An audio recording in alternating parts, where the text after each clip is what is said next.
النقطه الثانيه بالنسبه لي انا لازم اشيد الحقيقه بمحمد رضا جدا.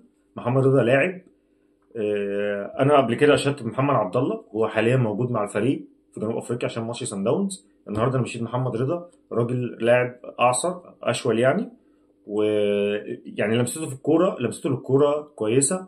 راجل لعيب، راجل بيعرف يتحكم في الكوره، راجل بيعرف يستلم.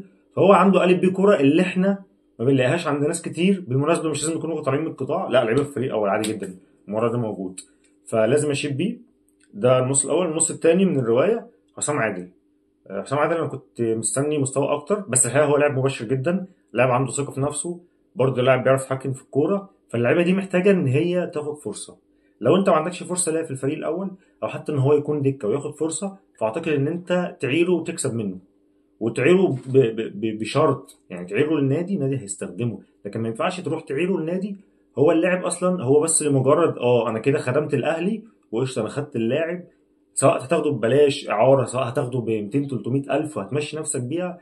يعني 200 300 الف ده رقم يعني 50 الف تمام اللي هو انت كسبت وكملت قائمتك. لا الموضوع ده المفروض ما ينفعش الاهلي يحط شرط فيه، اللي هو لا اللاعب فيه عدد مباريات معينه يلعبها او في نسبه، عشان خاطر اللعيبه دي لازم تاخد فرصه. والموضوع ده مش اول مره، ويا ريت احنا نكمل في القصه دي.